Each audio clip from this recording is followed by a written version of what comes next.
In this story, the cursed house isn't just crumbling walls, but a trap for your soul, a rope that wraps itself around your very breath until the very last moment. If you dare to finish watching, turn off the lights, lock the doors, and prepare to face what may continue to haunt you even after the video ends.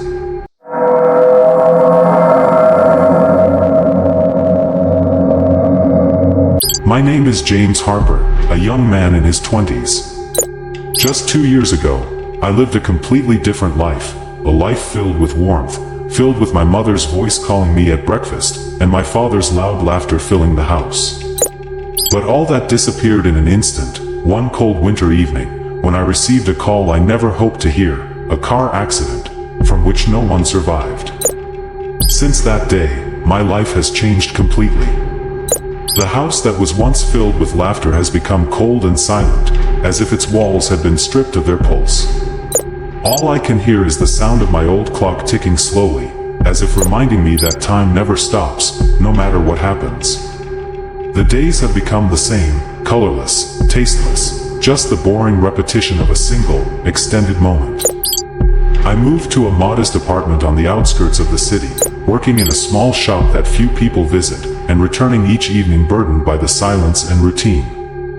Sometimes I read some old books I inherited from my father, and other times I lay on my bed staring at the ceiling until I fell asleep. I didn't have any close friends, and perhaps I wasn't even looking for any. Loneliness, though harsh, was less painful than losing a loved one. But all that changed one mysterious morning when I found an unfamiliar letter in my mailbox. It was sealed with red wax, neatly sealed, with no stamp or any indication of who sent it, except for a single phrase in neat handwriting on the front. To James, from your uncle. I froze, staring at the words as if they threatened to bring my little world to its knees. Uncle? I'd never heard of having an uncle. My father had never mentioned it, and neither had my mother. Even in the few family conversations I'd heard as a child, there was no mention of any relative with that title. I opened the letter slowly, my breath heaving with each tiny tear in the wax. The words were few, but they carried a strange weight. James, I know you don't know me, but I'm your only uncle. I'd like you to come live with me. My house in the old village will be a safe haven for you, away from the noise of the city. Come. I've been waiting a long time. I read the letter once, twice, maybe 10 times. I didn't know why, but something in those short sentences made my heart race. There was curiosity, yes, but also a vague sense that this letter hadn't arrived by chance. It was as if it were the beginning of something bigger than just a family invitation. The next day, I stuffed some clothes into a small bag, added 2 books and some old photos, and set off for the bus station. My destination, a village I'd never heard of. The road was long, winding through dense forests, with giant pine trees forming dark alleys where the sun rarely reached. The sky was gray, and the clouds moved slowly as if they were watching me from above. With every mile, the air grew colder, and the fog crept up the road until it nearly swallowed the bus. On the bus, there was only me and the old driver, a thin man with rigid features and wrinkled hands. He occasionally glanced at me in the rearview mirror, then returned his gaze to the road in heavy silence. At that moment, I thought I was heading toward a new beginning, but the truth was, I was approaching the end, step by step. An end I had never imagined, even in my darkest nightmares. The bus reached the end of the road, stopping at a tall, black iron gate, covered in a thick layer of rust and green moss that extended like dead veins along its bars. The wind was rapidly driving clouds over my head, and fog was creeping across the ground until it covered my shoes.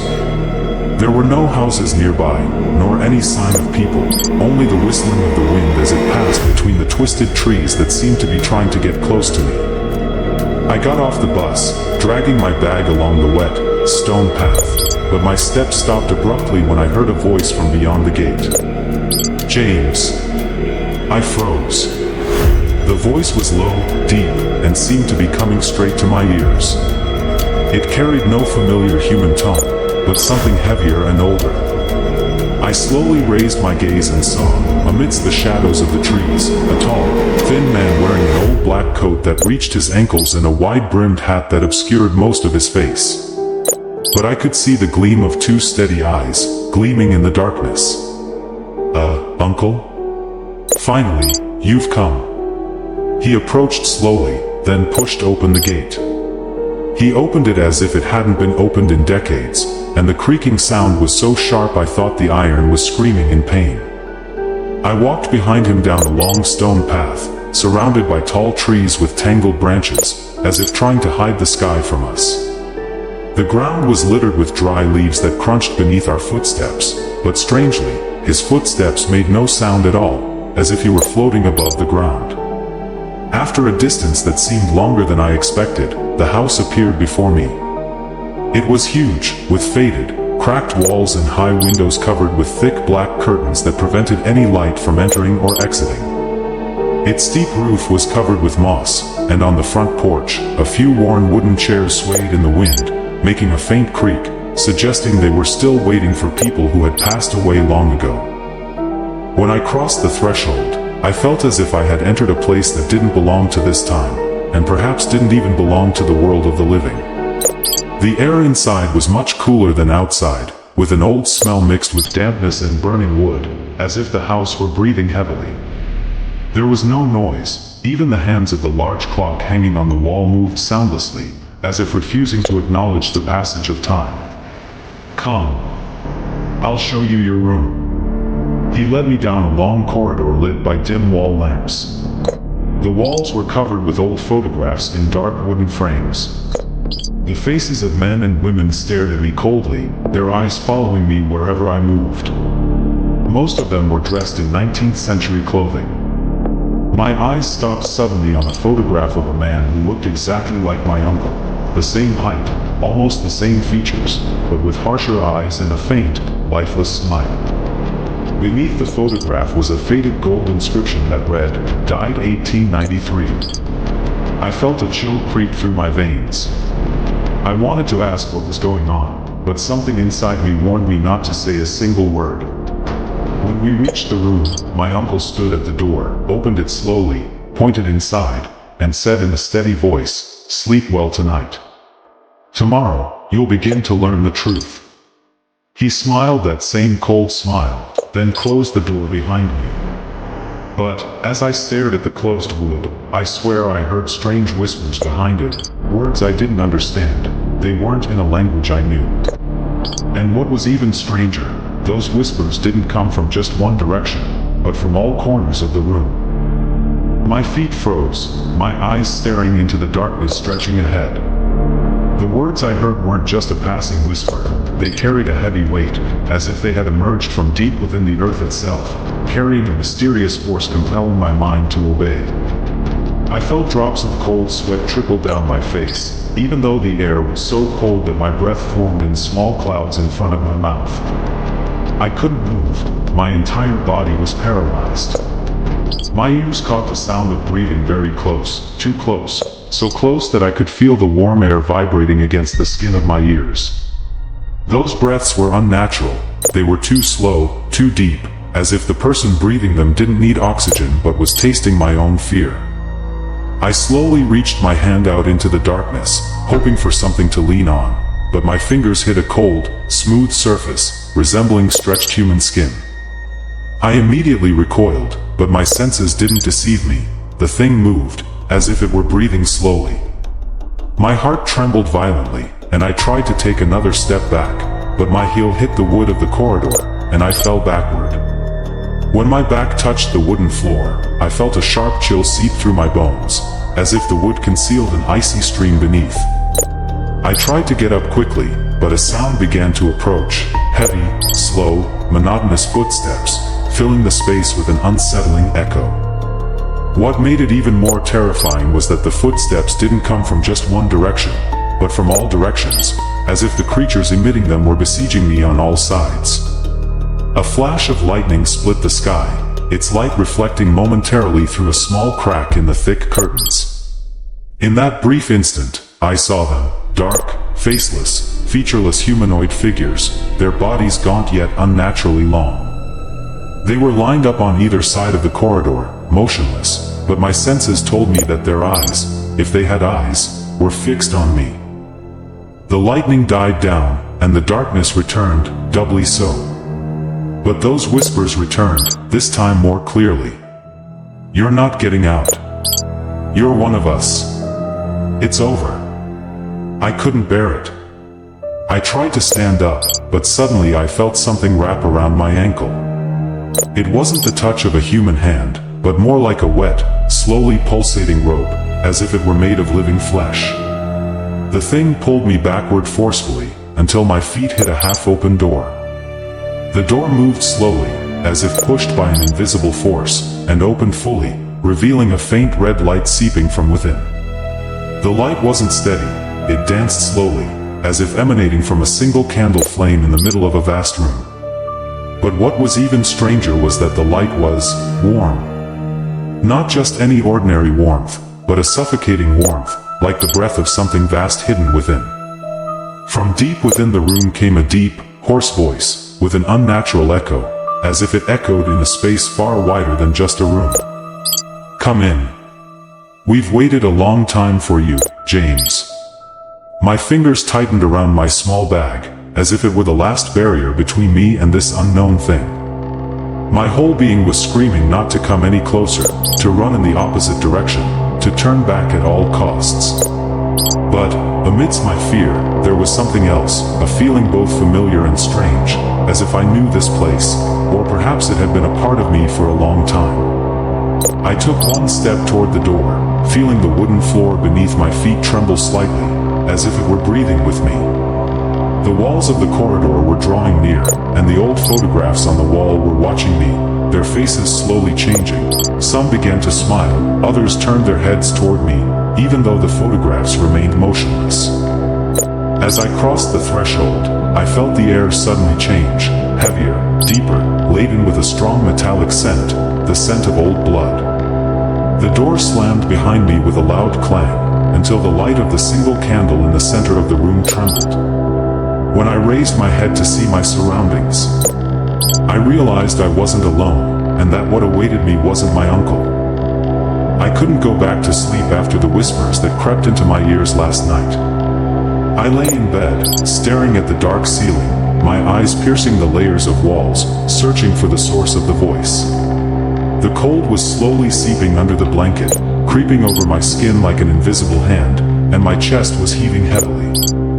I counted the minutes, waiting for dawn to break, as if the sunlight could erase what had happened, but inside, I knew that what lay ahead with the day might be even worse than the night. When the sun finally rose, a pale light filtered through the heavy curtains, but it wasn't as warm as I'd expected. I slowly descended downstairs, each step on the stairs creaking softly, as if the wood was groaning under my weight. I was searching for some comfort, perhaps in the smell of coffee or the warmth of the kitchen, but something was different this morning. The windows, despite the sun's rays, seemed to block out the light, filtering it into a pale, chilly color. The air was too still, carrying with it the strange feeling that the house was watching me. I entered the kitchen and sat at the wooden table, which looked worn from overuse. In front of me was a window overlooking the back garden. The garden was neglected, the grass long and as if it hadn't been mowed for decades, interspersed with patches of bare earth. In its center stood a massive, stiff tree, its trunk twisted and its branches stretched out like bony fingers trying to grasp something in the air. I couldn't tear my eyes away from it. Suddenly, I spotted it. Within the shadows of the tree, something was moving. Its features were unclear, but it was human-like, extremely thin and unnaturally tall, so that its head seemed to be touching the bare branches. It remained motionless for a moment, then disappeared behind the trunk, as if the ground had swallowed it. I closed my eyes and wiped my face with my hand, trying to convince myself that I was imagining things, but when I opened them, there was no one there. I felt a touch on my shoulder, and I shuddered until I was almost out of breath. I turned around to find my uncle standing behind me. His smile was stiff, devoid of warmth, his eyes fixed on me as if trying to read my thoughts. "You didn't sleep well, did you, James?" I nodded, not daring to tell him what had happened. There was something in his gaze, a mysterious heaviness that made me feel as if I were standing before a judge waiting for the right moment to judge me. I spent the day wandering around the house, trying to identify its rooms and hallways. There were many doors, some covered in dust as if they hadn't been opened in years. Upstairs, there was a heavy wooden door, unlike the others, with an old lock slowly rusting. I asked him for the key, and he simply said in a low voice, "That floor isn't the right place for you." I didn't argue with him, but my curiosity began to grow inside me like a small fire waiting to ignite. As evening approached, fog began to creep in from the nearby forest, wrapping itself around the house until it seemed as if we were surrounded by a living gray wall. The air grew cooler, humidity seeped into my nose and lungs, and every sound outside faded away, even the birdsong. I sat in the living room, watching the clock tick ever so slowly, each tick seeming louder than the last. And then, there came the sound. Footsteps upstairs, slow, heavy, swaying between each heel strike, as if the person dragging his feet on wood. I turned to my uncle, who was sitting in the corner reading an old newspaper, its yellowed pages as if they were about to disintegrate in his hands. He didn't seem bothered, just kept reading as if he didn't hear a thing. "Uncle, is anyone upstairs?" He looked up at me, smiled that smile that seemed more like a mask than real emotion, and said calmly, "No one lives here but us, James." But the footsteps didn't stop. They got closer, heading toward the staircase that led directly to the room we were in. Then, I noticed something that made my blood run cold. A long black shadow began to stretch along the wall near the stairs, taller than any human could make, its limbs moving slowly, as if searching for something. I tried to scream, but my voice caught in my throat, and all that came out was a panicked gasp. The shadow began to creep up the wall, slowly climbing toward the ceiling, until it stopped right above me. I felt a strange chill, as if the ceiling of the room had opened onto an endless void. I cautiously raised my head. I saw nothing there, but the sensation of the weight of two invisible eyes pierced my skin. That weight wasn't just a feeling, it was a warning, or perhaps a threat, that what I had seen last night was only the beginning. That night, I decided to stay in my room and lock the door. I wasn't entirely sure what I'd heard and seen upstairs, but my inner sense screamed that something in this house didn't belong to the world of the living. A strange, heavy sensation, as if the very air was saturated with an unseen presence, but present, watching and lurking. I sat on the edge of the bed, staring at the second hand as it turned strangely slowly, as if hesitant to move from one moment to the next. Outside, a thick fog was engulfing the shapes of the trees and transforming them into twisted shadows, and the wind whistled between the windows, a melancholy note, like a mourning sound that had stretched for hundreds of years. But amidst those whistles, there was another voice, weaker, closer, as if someone was whispering my name from behind the wall. "James." My blood froze, and a cold prick ran down my spine. I walked cautiously toward the wall, placing my ear against it, searching for any evidence that I was imagining things. But the sound was clearer now, wet and raspy, as if someone were pressing their mouth against the other side of the wall, whispering directly into my ear. But, beyond this wall, there was only the outside, a dark void overlooking the forest. Suddenly, my fist trembled as I heard a slow knock on the door. A knock, then a long silence, then another knock, as if the knocker was making sure to give the fear time to grow inside me. I pulled the covers over my face, watching the door with trembling eyes. But when the voice came from behind it, my heart nearly stopped. It was my uncle's voice, cold and flat, devoid of any emotion. "James. Open the door, I need to talk to you." I hesitated, but a mixture of curiosity and terror compelled me to stand. I grabbed the doorknob, my hand trembling, and slowly opened it. He stood there, taller than I remembered, his shoulders slightly slumped forward, his arms hanging motionless.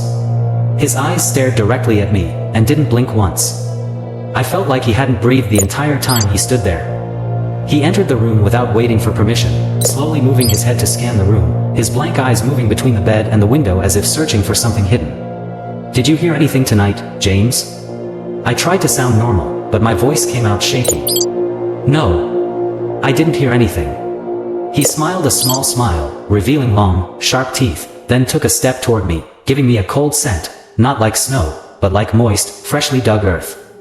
He leaned toward me until I could feel his breath on my cheek. "Good, because the sounds you hear don't like to be noticed." Then he abruptly turned away, heading toward the door. But before he left, he turned only his head, his body unmoving, his eyes still fixed on my face like nails of ice. "Sleep well, James, because you'll need your energy tomorrow." He closed the door behind him, but his footsteps didn't move away. They didn't head up the stairs, they remained motionless behind the door, as if a silent body was pressing its ear against the wood to listen to my breathing. A full minute passed, during which I could hear cold breath seeping from under the door, before it suddenly disappeared.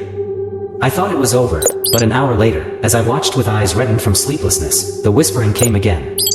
This time, from under the bed.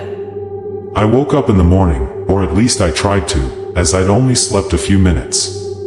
The house was too quiet, even the usual sounds of woodwork had disappeared, as if the place were holding its breath.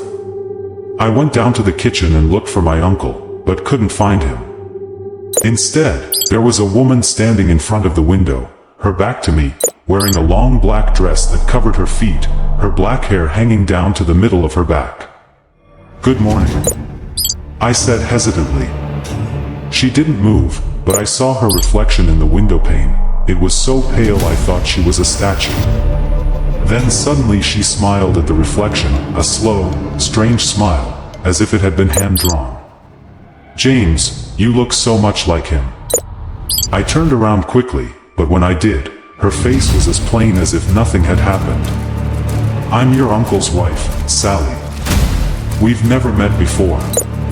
She sat down to make tea, her movements very coordinated, too coordinated.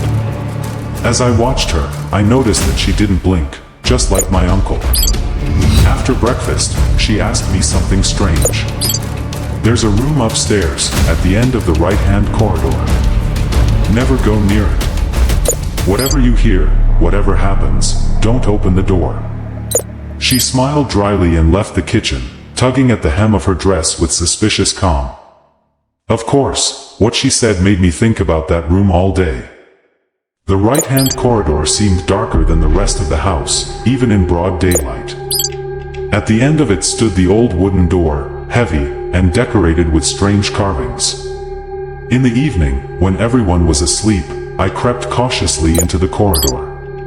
The closer I got to the door, the colder the air became, and a musty, ancient smell began to creep into my nostrils. I stood in front of the door and touched it with my fingertips. The wood was very cold, as if I were touching something frozen metal. I put my ear to it. Whispers. Clear. Multiple. Men, women, and maybe children, their voices overlapped, as if they were all speaking to me at the same time, but I couldn't understand a single word. Then, suddenly, I heard a single, very clear voice saying my name very slowly. "James." I took a step back, but the doorknob began to move on its own, slowly, slowly, until it almost opened. At that moment, I felt a cold hand grip my shoulder from behind, and my uncle's voice whispered in my ear. "I told you, don't upset her." I turned around quickly, but the corridor was empty. When I turned again toward the door, it was tightly closed, as if nothing had happened. I shivered and went back to my room, but I knew that, sooner or later, I would have to find out what was inside that room, even if it cost me my life. That night, the moon was absent, and the sky was covered with heavy clouds, obscuring any ray of light. I sat on my bed, trying to convince myself that everything I'd seen the night before was nothing but an illusion. But every time I closed my eyes, the scene came back with greater clarity, the old door at the end of the hallway, standing there, motionless in place, but in my mind, it was approaching, creeping slowly toward me, as if dragging the entire darkness of the house with it.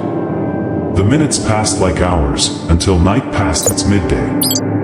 I felt the air in the room grow heavier, as if the walls themselves were closing in around me, suffocating my breath. Their gray color was gradually fading into a dark shade unlike any natural darkness. As I stared at the ceiling, trying to ignore the suffocating feeling, the first sound came. Footsteps. Slow, heavy footsteps, as if they were crunching the ground beneath them, coming from the long corridor. Suddenly, I sat up on the bed and strained my ears, but the footsteps stopped just as I did so.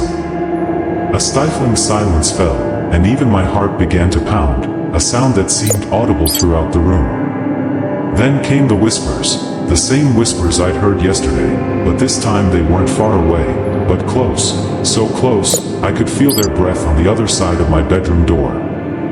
I couldn't bear it any longer. I grabbed the small lamp I kept by the bed and went out into the corridor. The corridor was longer than I remembered, narrower than it should have been, and the walls, covered in old paint, were breathing, or so it seemed. The shadows on the walls weren't fixed, they moved lightly, writhing slowly, as if trying to reach out their fingers towards me. And then, there, at the end of the corridor stood the forbidden door. The same dark, worn wood, the same rust eating away at its edges, but now there was something else. From beneath the door, a dim, greenish light seeped in, rippling as if pulsating. I stood before him, contemplating him, as whispers morphed into clear words, words that came out dry, like the wind passing through empty cavities. Come in. Don't be afraid. We've been waiting for you for a long time. My hand trembled as it reached for the cold iron handle. It felt like ice, and with its touch, I felt a prickling sensation as if fine needles had pierced my skin. Still, I forced myself to press it. The door opened eerily slowly, emitting a long creak, like the sound of a scream held back for centuries. The room beyond was too deep for light to touch, and the smell of mold and dampness wafted through my nostrils until I felt nauseous. My flashlight illuminated a small circle on the dusty floor, and the rays of light revealed the dust floating like tiny organisms floating in the heavy air. Then I saw him. In the corner, an old wooden chair, and on it, a figure sat motionless, his head bowed, his hands bound with thick, frayed ropes. I took a step closer, my heart pounding in my chest. I lifted the lamp, and when the light touched his face, I froze. His face was eyeless. In their place were two deep holes sunk in blackness, and his mouth was wide open in a silent scream, as if it had been stuck there for decades. Suddenly, he raised his head toward me with inhuman speed, and a sharp gasp emanated from it, more like a rattle coming from deep within the earth. The lamp shook in my hands, and the cold in the room intensified until my bones felt like they were freezing. From the darkness behind him, other forms began to appear, pale faces, distorted features, translucent bodies slowly approaching, all staring at me without blinking. The whispers turned into a collective scream, multiple voices so intertwined that I felt my eardrums would burst. Before I could move, the lamp went out. The darkness was so thick that I could no longer see my hands in front of my face. And then, hands. Dozens of cold hands gripped me from every direction, their fingers long and slender, pulling me inward with force. I tried to scream, but my throat was dry, and my voice wouldn't come out. Amid the terrifying screams, the same voice came again, closer than ever. Now, you're one of us. The last thing I felt was a force pulling me down, into a cold, endless depth, before I suddenly found myself lying in the corridor, the door tightly closed behind me, as if nothing had happened. But I was panting heavily, and my chest was filled with a heavy dust, the dust of that room, which could only come out from within. After that night, I was no longer the person I had been before. My body continued to move around the house, eating, drinking, and sleeping, but my mind remained captive to that door, as if something inside me was suspended there. Every attempt to convince myself that what I had seen was a nightmare was shattered by the memory of the dust that clung to my chest and the chill that froze my veins, until I felt my blood no longer flowing as it had before. With the first light of morning, my heart was heavy, refusing to remain still. I wanted to escape my thoughts, to occupy myself with something else, so I decided to wander around the house. The upstairs was uncomfortably quiet, a silence so thick it could be heard, and all the rooms were tightly closed except for one. It was half open, as if watching me and simultaneously inviting me in. I approached it with hesitant steps, until I gently pushed the door open. It creaked slowly, as if its creaking was a final warning before entering.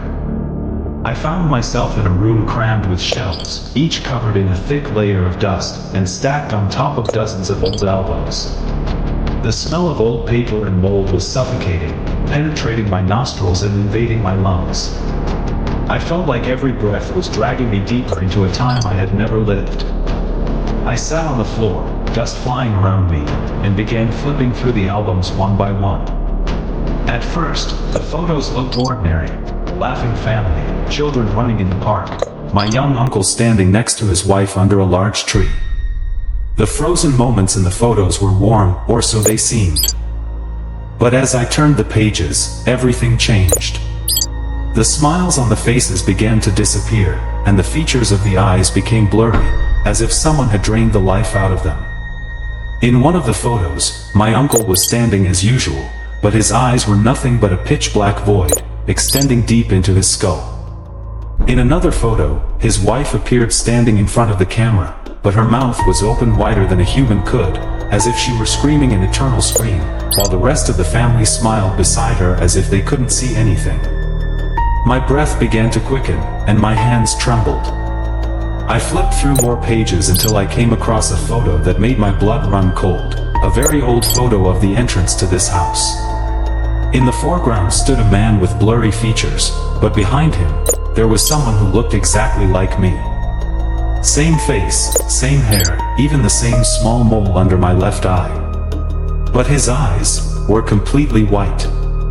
Oddly, the photo was dated decades before I was even born.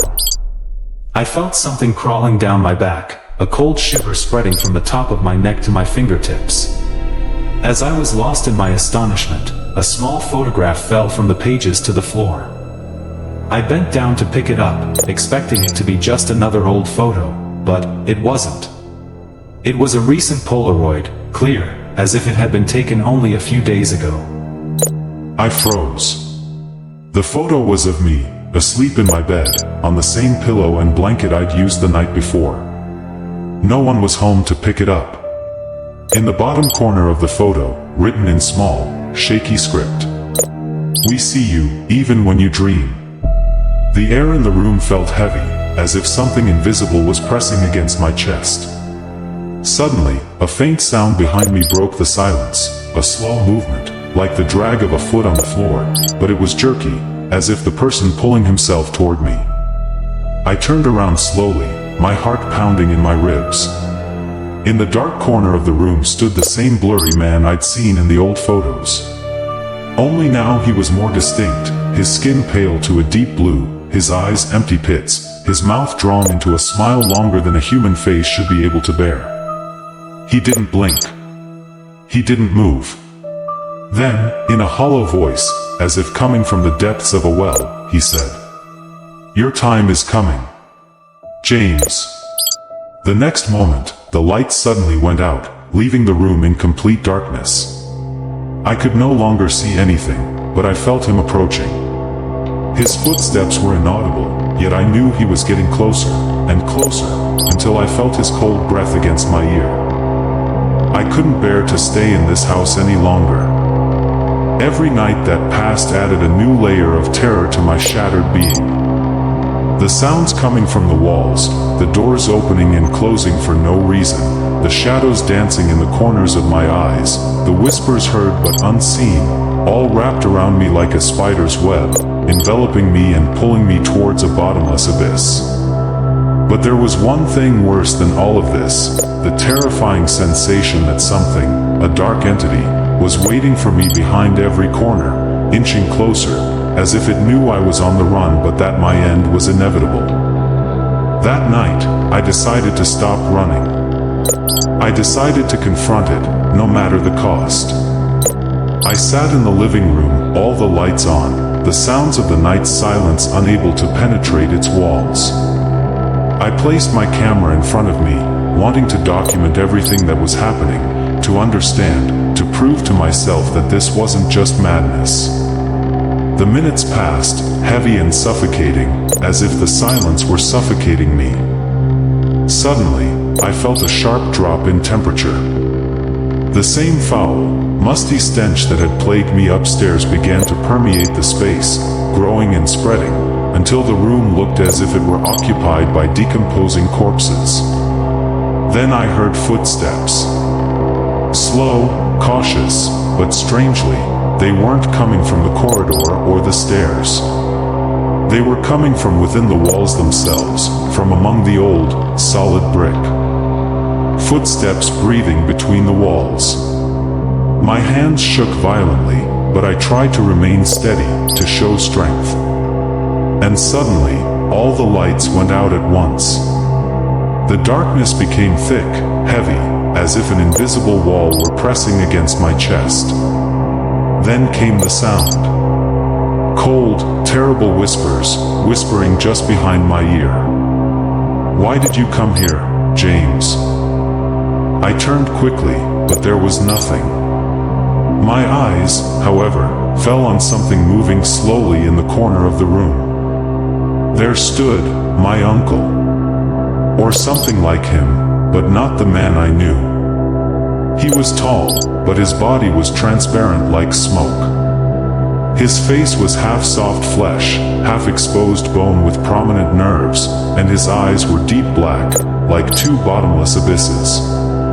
He spoke in a low, choked voice, as if every word had been forced through his chapped lips. "This isn't your life. This is the house of the dead." Before I could speak, a woman appeared beside him. His wife. Her hair was wet and soft, as if it had just emerged from the grave, and her eyes were filled with hatred frozen like ice. She walked slowly, each step making a frightening creak like the sound of old wooden planks snapping. She said, each word like bullets piercing my ears. "I took your place from birth. You weren't meant to live."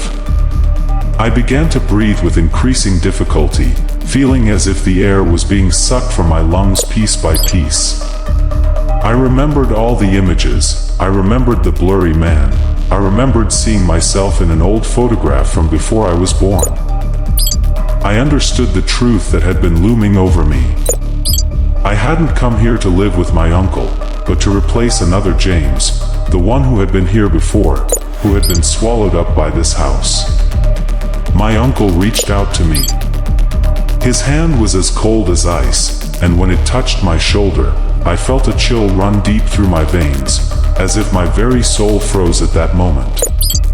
He said in a voice like a horrific screech, "It's time. Go back where you belong."